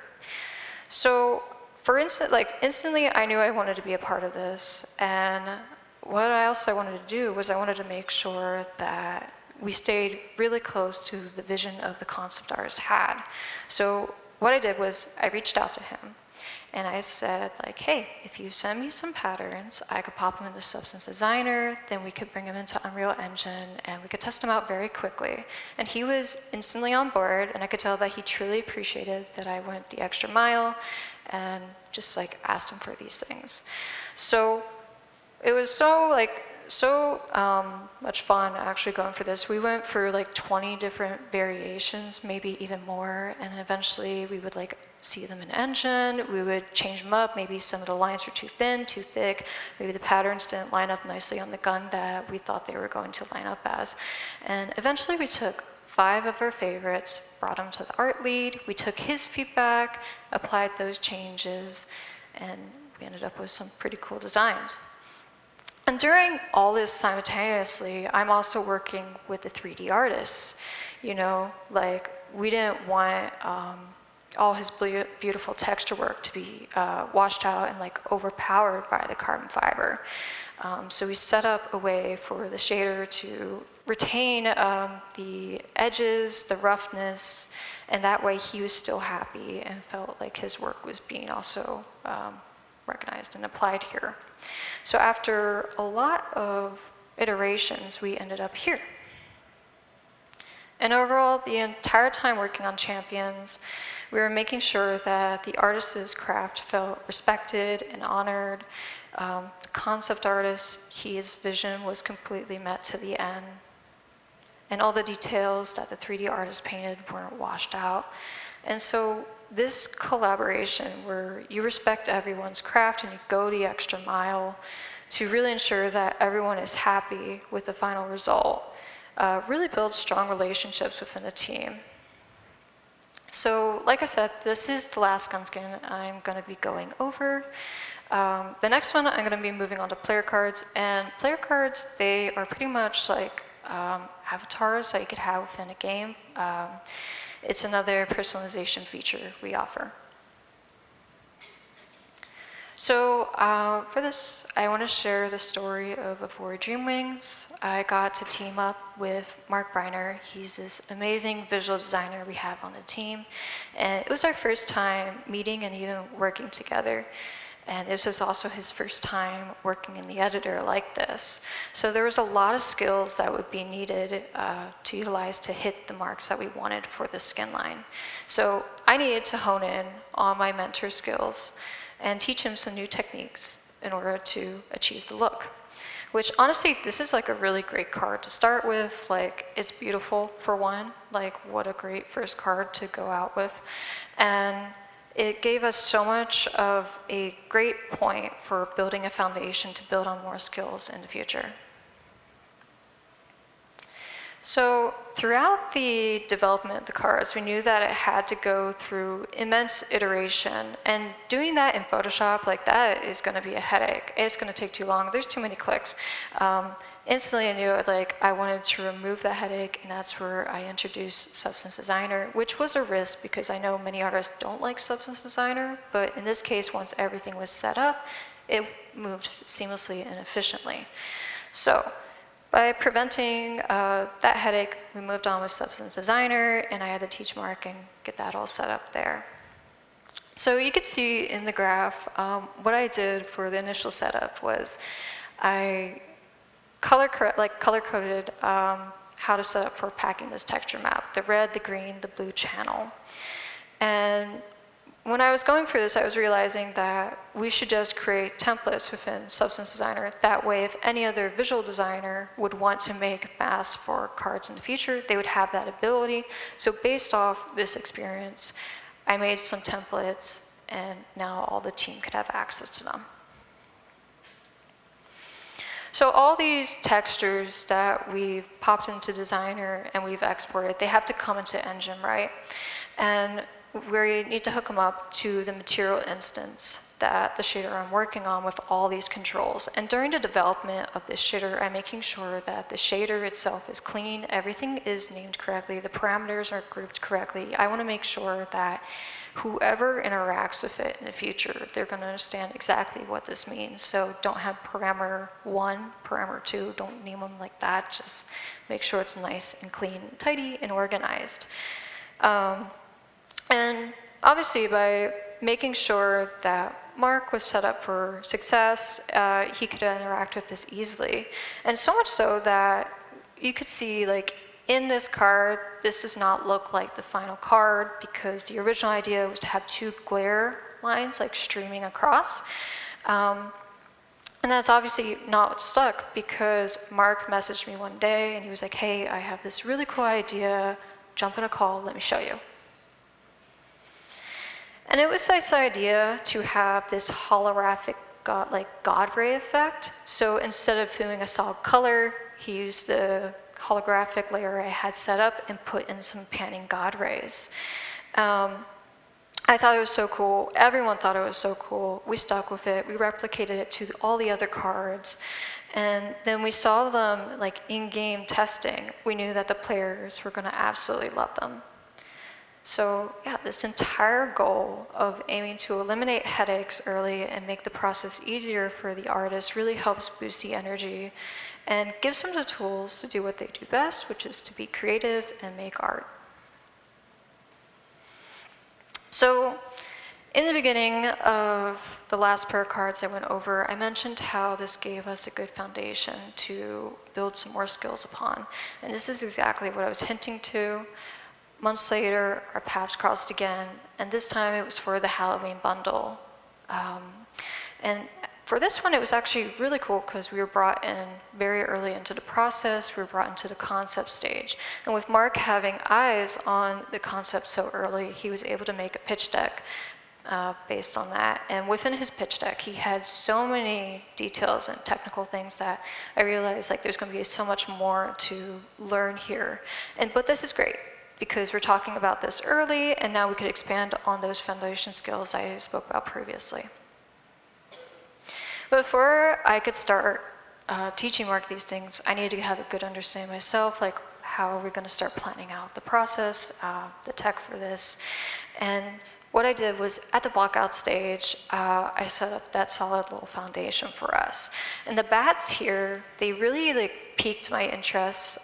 You know, the cat's very straightforward. It's a solid texture pack mask for the bucket, the eyes, the rim, everything like that.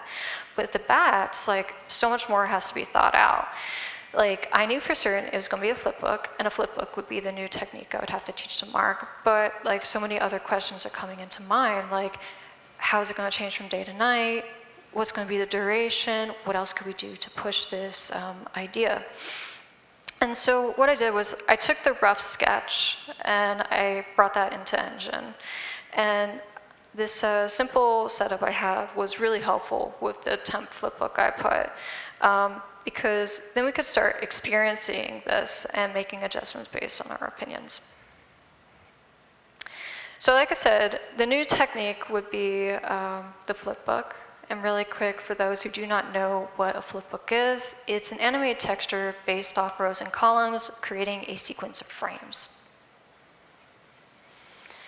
So I said it was going to be a flipbook, but it's not going to be a simple flipbook. It's actually going to be a packed texture map flipbook. So it's going to be 3 other flipbooks sandwiched together, and that's taking the original foundation that we built of texture packing, but then combining it with flipbooks.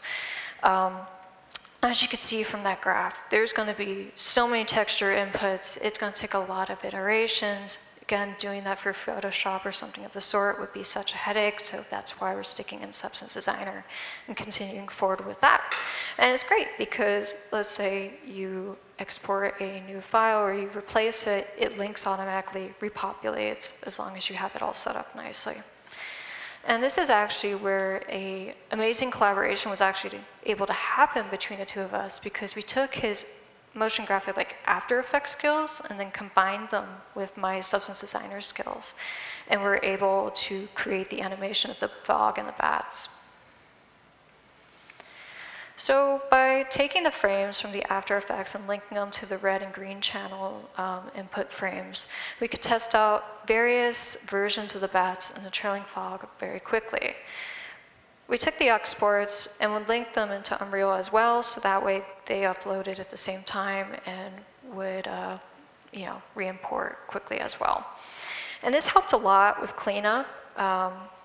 Maybe we didn't like how the bats were positioned once we saw them in engine. Maybe they needed to be rescaled. Maybe one of them needed to be removed. Maybe the trailing fog could have been framing the card better in the end. And this entire workflow was so efficient because of how we had everything linked up that we were able to get this like flipbook solidified very quickly. So in Unreal Engine, we could actually see this all coming together, and because the mass inputs are connected. We're able to adjust the color, the speed, the noise types. We could also start polishing to make sure this looks like how we envisioned or even better. And then, of course, we want to see this in game. So we tested it out, and it looks good. The producer's happy. We're hitting our deadline, so they're super happy. And the approval from the leads came in with like a heartbeat. And then there's just one last thing to do. Ask to ship it. So those are some of the recent projects that I wanted to share with you all. I hope you enjoyed it. I hope you took mental notes of the soft skills and just really took them to heart. At least I hope you do, because they're truly important, and they're just as valuable to build and continually work on, just as important as your hard skills. And so what I do want to point out is that all these skills I mentioned, they don't just apply to Riot, they don't apply to one company or one team. They have translated in every single one of my positions.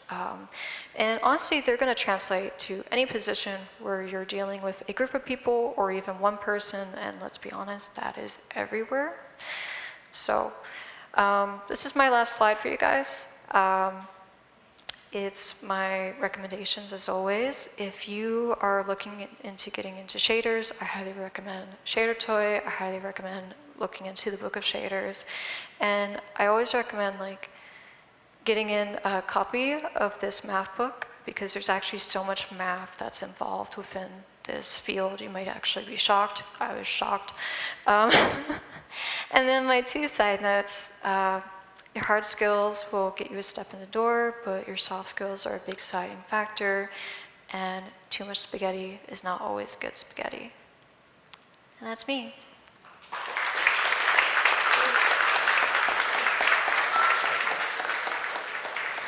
Would you like that?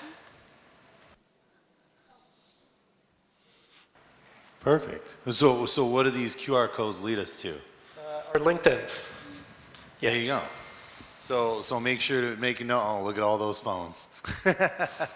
So we're moving on to our Q&A. We'll leave this up for a second for all y'all, just to make sure that everyone gets a chance to scan these. And then we'll put up the Q&A, and then for all of you at home, our mods will put a link in the chat so you can also put some questions there.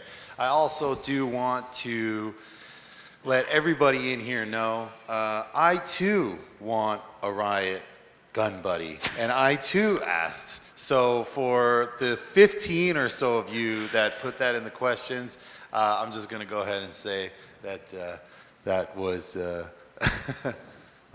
was already asked about, and you know, I think there's just other ways to go about it, and unfortunately, I'm also gun buddy list, but it's okay, because I did get that player card and I absolutely love it. So it's really amazing, and that cat is so cute, and the glow-in-the-dark pumpkin bucket is just the way to go.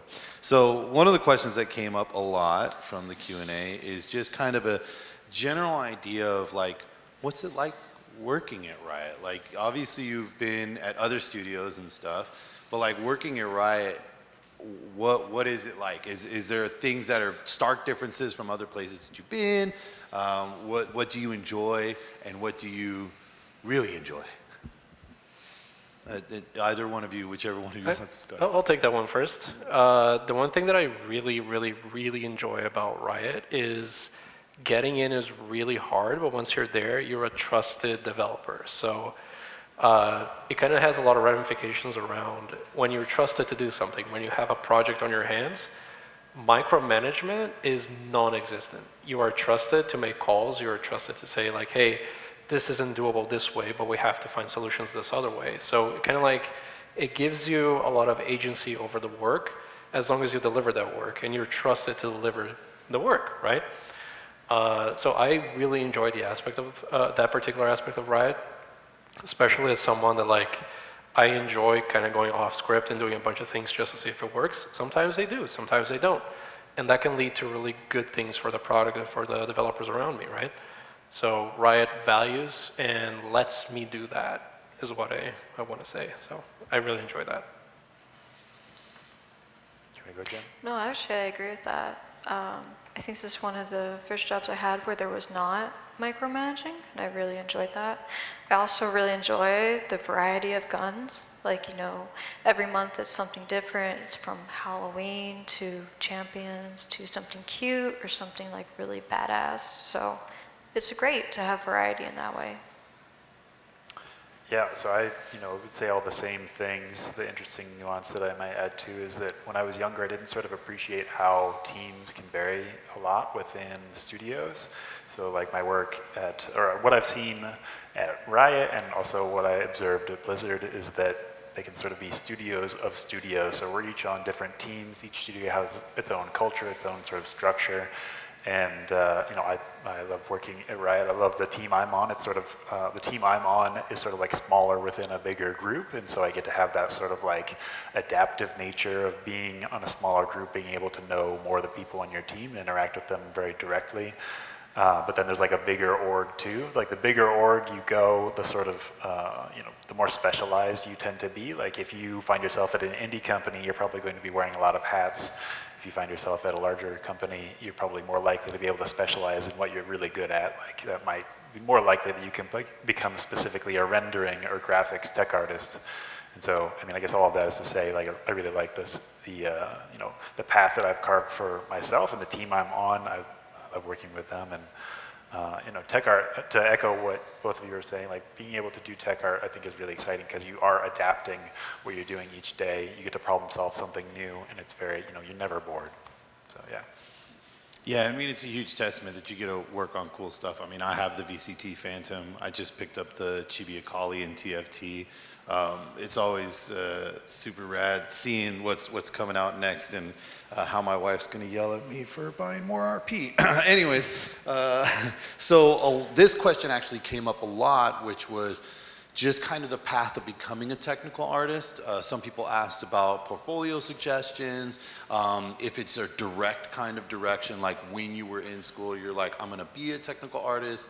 So if you could talk a little bit about your path to that and what you would suggest for someone, a student that is interested in getting into technical art.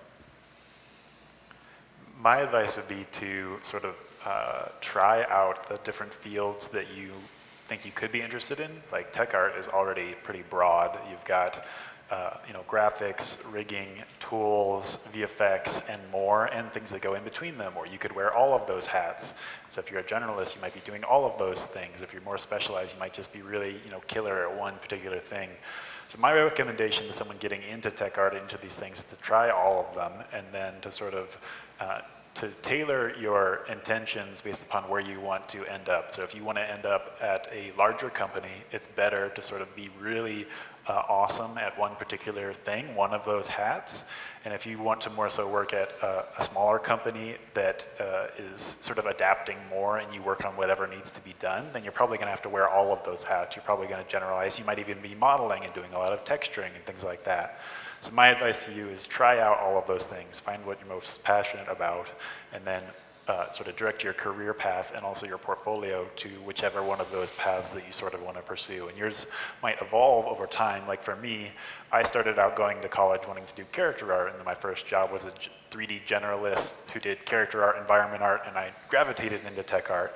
And then I did even more tech art, but I was wearing all the tech art hats. And then eventually, when I started at Blizzard, that's when I specialized right into graphics and shaders and things. And so your career can evolve over time.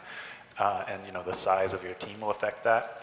And then my last advice for a portfolio is that it's always quality over quantity. You could have 2 or 3, or really even just 1 really high quality pieces, and this applies to art, but also to like tech art. So like 1 fantastic shader, 1 fantastic tool that looks like it's arguably industry quality is going to be much better than like maybe everything you've ever made, or like things that don't build up your quality bar, because the weakest link in your portfolio is going to set the sort of impression of your overall standard of quality. I got nothing to add to that. 10 out of 10. No, yeah, I pretty much agree with that. My personal path to tech art was like, I just followed like what I truly enjoyed, and if my advice is if you don't enjoy it, then go find a different path. What I mean by this is, when I was in school, it was like you either became an environment artist, a character artist, or something of that, very standard, straightforward. And I knew very quickly I did not like any of those things. But I really liked graph editors, and I connected really well with graph editors, so much that I just kept following it, and then doors started opening for me, because in my portfolio, when I'd be curating it, people would be like, oh, okay, she knows her stuff. And that's what helped out in the end, is just following what you truly enjoy. And in that same vein, a lot of people were curious on how often C++ or Python is used in your everyday. Do you all use that very often, or not so much? I think I'll take that one because I'm a tools and pipeline TA. Every day. Every day. We do code reviews on the regular. Maybe not so much nowadays because I'm doing a lot of gameplay related things, like optimization amongst them. But on a normal day-to-day, yeah, we're talking to artists, we're talking to anyone and anything that interfaces with our content in such a way that we're making tools, we're refining processes, we're defining pipelines, and also keeping up with the industry, right? If something changes for the better, does it apply to us? Should we interface with that? And that comes with a lot of programming, a lot of code reviews. So if you want to be a tools and pipeline TA and that interests you, making tools and kind of, developing things like that, 100% invest in Python, C++ at the minimum. And then kind of tailor your portfolio to wherever it is you want to go. So this question also came up a little bit too. A lot of people are interested in the weapons and the banners. I would also kind of add, tiny tacticians in this. From concept to final, how long does that usually take timeline-wise?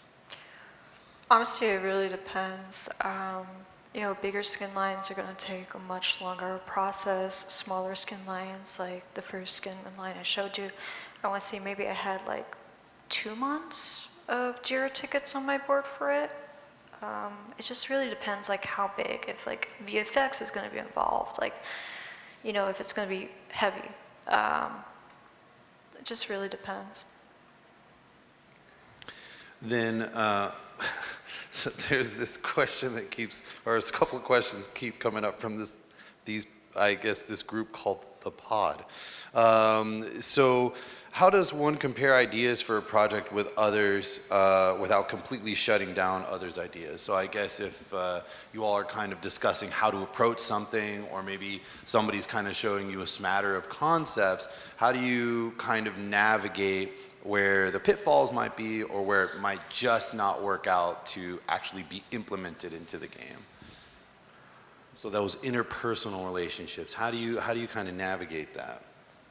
I personally approach those things, sorry, excuse me. I approach those things with an absence of ego. It's kind of like, it's not about what I think is the best for the product or for the game or whatever it is that we're trying to do. it's what's tangibly the best thing for the game or things like that. And that can come into a myriad of different ways, right? Like if someone, to bring in an extreme example, if someone comes up and says, hey, we should really make, the next set of TFT be a horror game, that goes completely contrary to what the product stands for nowadays. And it kind of like, it's not about what I want, it's about what the product wants, our player base wants, and what our customers want. So the absence of ego helps a lot in being like, hey, I personally may not like the idea that you brought up, but if it fits, it fits. Then it's up to like the decision makers at the product level to say, yeah, cool, let's invest on that. Or let's put that in the backlog, let it mature a little bit more. Maybe it differs over time. So really just approaching things with a lens of we're fixing things together, we're trying to implement things together to make this better for everyone, rather than I want to make this better, really helps to like not really butt heads about stuff. Well, that's it. Thank you all so much for your questions. Obviously, if you have more questions, they have all of their LinkedIns up here. We thank you all for watching at home. And I believe, Aaron, you had one more thing for us. Oh, yes. I hope you don't mind the personal indulgence. Happy birthday to my dad. Thank you for teaching me how to use computers and for everything else. And then also, if I were to say one more thing to everyone here in the crowd and online, definitely connect on LinkedIn. LinkedIn has served me really well in my career, and my number one bit of advice is don't be shy. Amazing. Thank you all so much. Thank you for being here. Thanks for watching at home. If you have any questions, hit us up at gnomon.edu.